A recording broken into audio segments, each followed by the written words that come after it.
Compared to Lucian, who builds Blade Rune King into Ghostblade and a very, very strong early mid game, Caitlyn, she needs Infinity Edge, she needs a Phantom Dancer or Static Shift, and then she can start scaling up towards the late game here. So we need to see how Alliance wants to play the early game. And once again, I really expect Millenium to go towards the lane swap here, dodge around the Nami Caitlyn lane, and dodge around the Renekton lane with the Jax. So look at this then, we've got level 6 Kottenx ultimate ready.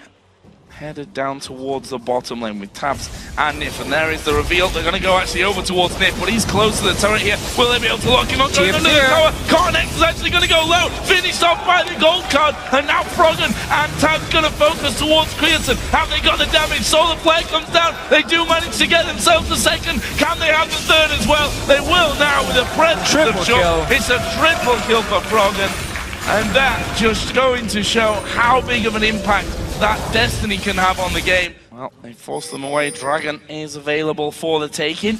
And there is a ward there actually for Millenium, so they're going to see that Alliance have started this one off. Will they be able to get there in time and finish off the Dragon, or stop them doing the Dragon? Bubble's going to come out, they lock up Jree with that. Cocoon will follow straight after us as well. That's a lot of damage. Jree actually following it in. That's going to be the first kill to Alliance, but Shook taking damage from left and right here. Creaton going to go aggressive. 1 versus 3. Kottenx really nice. He can come back in onto it, but they turn it back around. Tabzz gets another one. Can he finish off Creaton? He's got his ultimate available. I don't think he had quite enough mana to actually finish it though. Oh, Kerp is waiting around, he's jumping in, backing out. Still though, he actually managed to kill Froggen by himself one-on-one here, while the rest of Millenium were fighting. Creaton is being a little bit annoying here. Could actually set up something for Kerp, he's still around here. Shook is very low. There is the scan coming through, they've not seen him up until now. There is Kerp going in, and he uses his ultimate on towards Shook. Can he kill him? Yeah, he's got no mana here to get away. Creaton gets that one, and Kerp round the back of that Dragon Pit, showing Alliance that they can't just back away. Creaton stopping the recalls coming in. Good defense on the Dragon. We actually see the one-on-one here. Froggen popped his ulti. I think he's looking at the fight at this point, so Kerp is just staying around. He gets in, doesn't know that's ward. Kerp instant just jumps him, and we'll actually pick up the kill in the very end. Use the chain, gets a kill. Meanwhile, they're losing the fight over here, but it doesn't matter because Kerp is still alive. He's just staying, waiting around. Creaton stopped the recall. 2 more kills for Millenium or Phantom Dancer.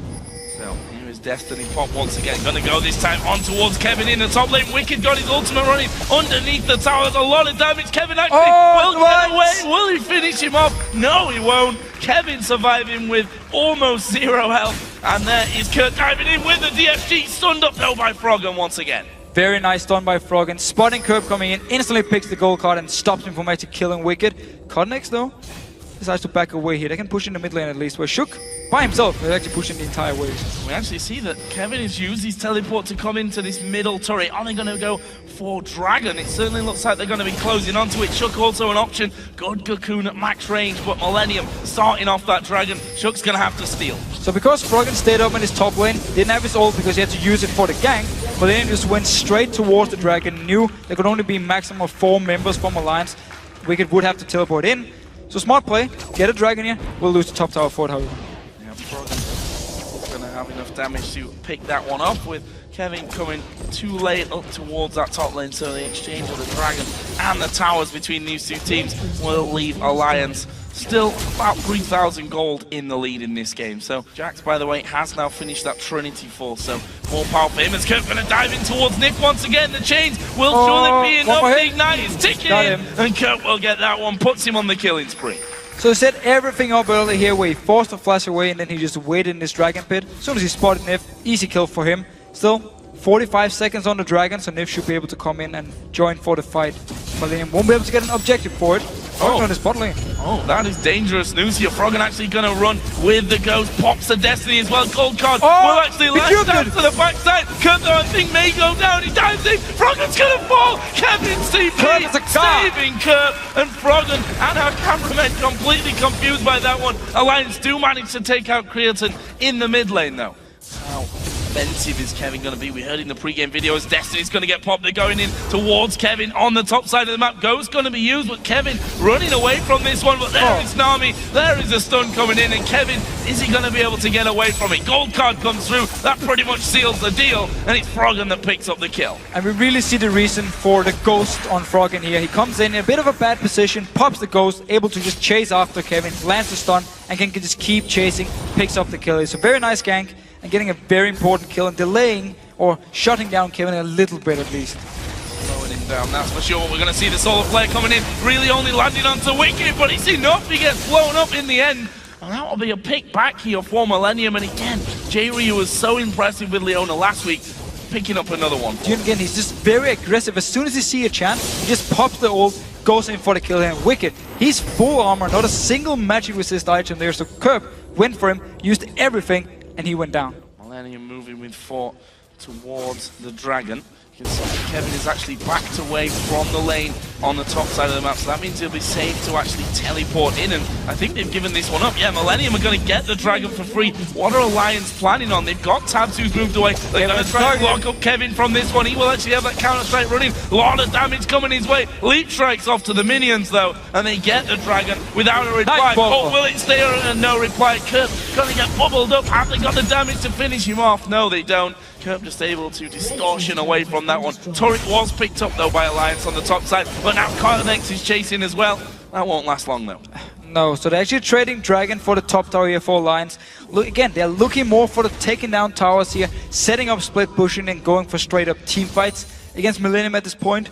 Good ward control here as well. We see those sweeping lenses coming in very, very handy for Alliance. For Millenium throwing the walls over the wall here. Gonna try and stop this one as Kottenx comes in. Good tidal wave comes across. Who are they going for? It's Nyph that's focused down. It's Creaton that gets that kill. Kevin having to jump away. He fell pretty low. Wickd down to less than half HP as well, but I think Alliance have got enough damage here. Gonna go down towards Kottenx. Froggen comes in. Who's he going for? He actually put a DFG down on towards Kerp, but Kerp got away from it, and everyone from Millenium there super low as Tabzz goes in. Will he go any deeper? He's got no flash. Will he use the heal to actually get in range? No, he won't. No need to go too greedy on that one because they got the kill. They can go back to Dragon. In fact, they already have gone back to Dragon, and that will go their way. Or will Kerp be a hero and steal that one? Good Sonya's from Froggen. Stops it from going down, and it is Alliance that pick up Dragon. And they couldn't really play it any more aggressive early on because they needed Caitlyn to get to the late game point and one Twisted Fate to get to the late game point. And of course, with the early kills on the Kerp, it made it even harder to actually set something up without being blown up by Kerp here. Jree, he's going in! Going in onto it, but who are they going to go for? Tidal wave comes across, and I think that's the end of that one. Ace in the hole will fly through. Creaton actually blocks it, and they're going to try and lock up Kottenx. Down to half HP already for him. Wickd's moving in, but there's the cocoon, that's surely it. Kottenx turns around, puts his ulti down, but they've got enough damage to blow through it. And now Froggen going to use the Destiny. He's going to the top side of the jungle. That's a good counter-strike from Kevin to stop them following through. 5 versus 4 with a 50-second spawn time. Can Alliance get Baron? Well, Froggen is very low on mana at this point here. Would be a risky Baron if they decide to start it. Kerp, of course, full mana, full HP. They do start it. Let's see if Millenium can stop it. Only the man to try and get in, get one kill for them to make things easier, but look how fast that Baron is going down. There's no fight, remember. Here, trying to move in. Kevin's going to go for it. Who's going to get it? It's Alliance to get the Baron. Jree's going to be picked up at the side. Baron helping them out even further as Creaton will also fall here in a second. Tabzz picks up the double kill, and now they're looking for Kevin. Chasing him down. Cocoon was already used by Shook here, so we won't have that available to him. Kerp is just stalking on the backside. He needs to be real careful about if he goes in for it, but he also needs to loop back around because they're going to lose towers. And so Alliance here, they feel like they can just straight up start the Baron because there's no smite for Millenium. We need to follow Kerp though. He's not done yet. Tabzz already know he's behind him, or he used to hold on to him. Now Kerp's like, yeah, never mind. I can't do anything. No, can't do a thing about it. They'd already spotted him coming through. Ace in the hole was put down, and Alliance just carry on up that middle lane and take out the first inhibitor of this match. And now with the Baron on, we can see that goal jumped a massive amount, over 10,000 now. The lead for Alliance as Kerp trying to get away. Destiny going to be used. Will Froggen go for this one? He's going to be getting into range. He's pulled the gold card. Does he want it? He does go in there, but Kerp is going to try and avoid him, but he's basically going to have to execute himself here. I'm not sure that he'll be able to sneakily escape, or will he go down to the red onto the bottom side of the map? That's pretty much his only chance. Tidal wave comes through, doesn't land. Kerp still trying to get away. Turret hit will go in there. I think Alliance have given up that chase. Yeah, not really worth it to keep chasing here. Just go back, use all the gold you just earned from winning the fight, from getting the Baron and the towers. The shield will disappear, so he's not there all the time. You need to land an auto attack first before you take any damage, and then you get the shield. Destiny is actually Jree going to get cocooned after the bubble as well, so they land the CC, but no follow through on that.